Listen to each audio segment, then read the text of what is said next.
So exegesis is this kind of construct. So Nick and I did an episode on this a couple of years ago. It is this scholarly construct. It is not something that if you were to ask someone on the street, what is exegesis? They probably would not be able to tell you what that word meant. Okay. So as a scholarly construct, it's something that people define differently. Okay. And basically, there are two definitions. Okay. And what we're going to see is that they're going to interact with reading in different ways. So before we get to these two definitions, let's go back to the definition of reading. Reading can simply be defined as a complex ability to extract or build meaning from a text. So this is, you could put exegesis here. You could say exegesis can simply be defined as a complex ability to extract or build meaning from a text. And that would probably fit a lot of biblical scholars' definition of exegesis, particularly the extracting thing. People like to use that language for exegesis because of the root of it in Greek. So this is already, we can see, right? If we just lay these two definitions side by side, as we'll see with the exegesis definitions, we'll see in a second, there might be some conflict, right? What are we doing when we approach the text? Do we want to do exegesis or do we want to read? Right? They could be competing things. Okay. So here's again two definitions of exegesis. First, Douglas Stewart. The process of careful analytical study of biblical passages undertaken in order to produce useful interpretations of those passages. The goal of exegesis is to know neither less nor more than the information actually contained in the passage. And here is Donald Hagner. The goal of exegesis is to articulate the meaning of a passage as it was intended by the original author. So these are two different definitions of exegesis, okay? In Douglas Stewart's, exegesis is used to determine meaning, okay? It is a process, and it's undertaken to produce useful interpretations, and those interpretations should reflect the information actually contained in the passage, okay? So basically what's happening is that exegesis is giving us the meaning. In this sense, it's very close to our definition of reading, right? Where we're trying to extract or build meaning from the text. Hagner's definition of exegesis. He says the goal of exegesis is to articulate the meaning of a passage as it was intended by the original author. So if we're just articulating the meaning of a passage, it presupposes that we know the meaning. So exegesis is used to describe a known meaning. So in this sense, exegesis, according to Hagner, is not necessarily about determining a meaning, right? It's about being able to describe it to everyone else, articulate it, okay? So basically, what I will argue is that the first definition of exegesis is a bad one, okay? In the sense that we actually don't want to use exegesis to determine the meaning. What we want to do to determine the meaning is deep reading. And that involves honing your intuitions about the language, learning the language well so that you can read the text and understand what the author is saying. We want to use exegesis rather for what Hagner says, to articulate the meaning precisely. Okay? That's a different goal.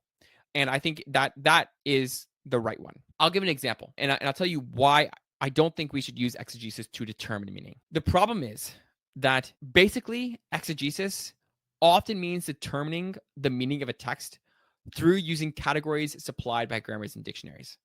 So if the grammar or dictionary is wrong or incomplete, or you are interpreting it wrongly, then you are going to miss the meaning of the text. Or even, and this happens all the time, right? If you go to the grammar and you look through all the different options, you are often not given guidance on what in the particular context, the syntactic context or greater context, would lead me to this particular interpretation of the genitive.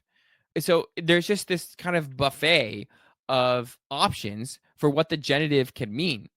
But if I don't have any way of determining which option, then what people often do is pick the one that they like best. And that's not always the case. They might just pick the one that they think is best because of a certain context. But it is very easy to just read into the text, something that you found in a grammar and you might not have intuitions for, but you can say, well, this is found somewhere else, and the same applies here. Okay. And the problem is that many exegetes even lack the language skills required to read and comprehend a text. So what we're left with is exegesis being done by people who can't use the language well enough, right, to read deeply. So I'll give an example of this in practice and in translation. There are many, many examples we could go to. Here's Exodus 22. Im ane te ane oto, ki im tza'ok yitz'ak elai, shemoa eshma tza'akato. Okay? So there's three infinitive absolutes. So if you don't know what an infinitive absolute is in Hebrew, it is this construction where you basically repeat the verb in an infinitive form just before the finite verbal form. So ane te ane. You can hear even the similarities, right? Ane, and then there's the te ane. So the ane is in the infinitive absolute. So if you were to quote unquote literally translate this into English, it would be if you exploit him. Okay. Again, if you were to literally translate into English, cry, he will cry. So we can't literally translate it. Okay. It just doesn't work at all. Different translations have done different things with it. And well, let's just go over these translations and then it'll be revealing why people are doing what they're doing. So the NIV, if you do and they cry out to me, I will certainly hear their cry. Okay, so the I will certainly hear their cry. Shemoa eshma zakato. That is quote unquote the kind of standard or typical way of talking about what this thing means. Okay, the certainly. If you notice in the NIV, there's three instances of the infinitive absolute. There's the infinitive absolute with exploit, which the NIV has just do because it's following from the previous verse, and then cry, and then hear. Okay, so they only translate one of them. I will certainly hear their cry. It's because in a conditional clause, it doesn't make sense to say certainly. If you certainly oppress them and they certainly cry out to me, I will certainly hear their cry, right? It wouldn't make sense. So what does the NIV do? They just leave it out. I will argue that the reason why they leave it out is because a certain perspective on Hebrew grammar. And basically the idea is that the basic meaning of this thing is the certainly clause where they don't leave it out. And because it doesn't fit in the previous two clauses, they just omit it.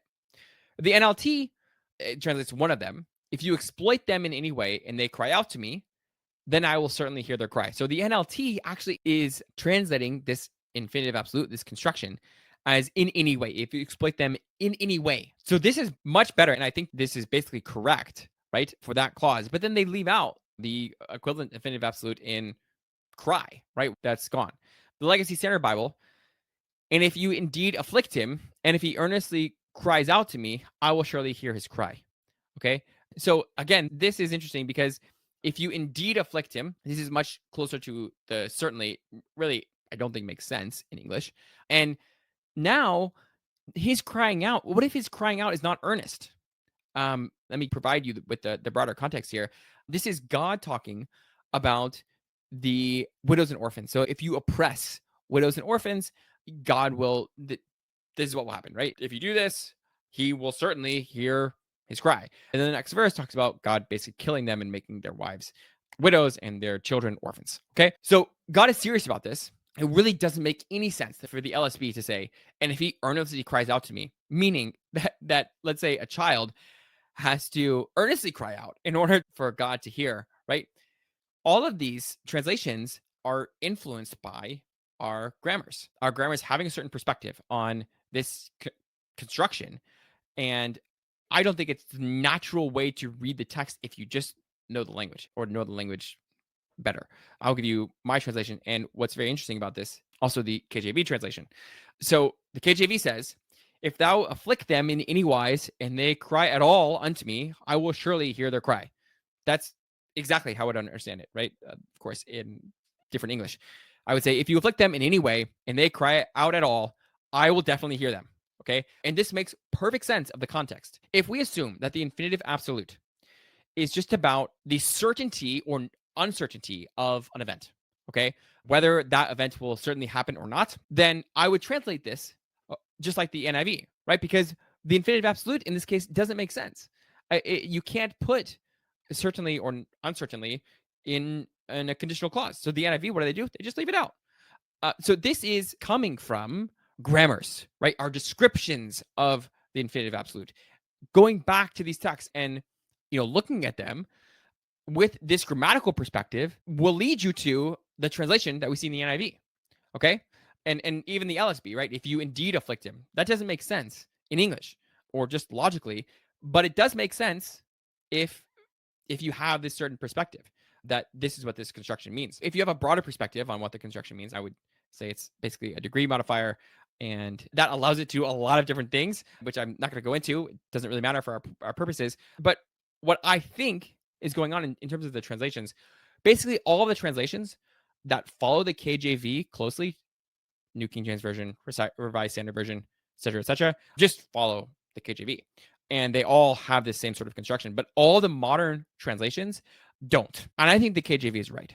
And that's just my intuitions. And also, honestly, my linguistic analysis of this construction would lead me to that. Okay. What's interesting is that by and large, our knowledge of Hebrew has declined a lot since the time of the Reformation. So I'll give you some examples.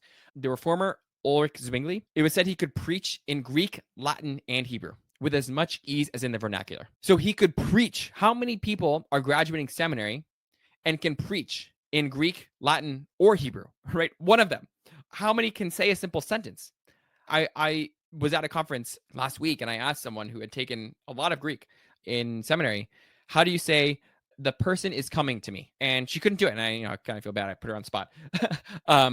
But that's a very, very simple sentence. Okay. And so that is an example of the disparity between their knowledge of Hebrew and our knowledge of Hebrew and Greek.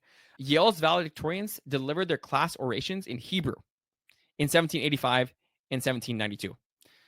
So these are just students, right? They are learning to use these languages to a different degree. So again, Zwingli is 16th century. This is Yale, 18th century. So here, this is a period of 200 years, right, where we have attestations of people being able to speak Hebrew, produce it. Novel things come out of their mouth in Hebrew. And in order to do that, you have to have very good intuitions. And I would argue that our intuitions about the language have declined. And a big part of that is a neglect of reading fluency. We can't read texts anymore fluently because we have relied on exegesis to determine the meaning. The early reformers, all the way through 1800s, were using Hebrew in a living way, right? And the grammar translation method really only started in the early 1800s. And so before that, people were learning to use these languages and they were just better at it. And they have better intuitions. And those intuitions are going to be better at determining the meaning of the text than our grammatical constructs, however good they are.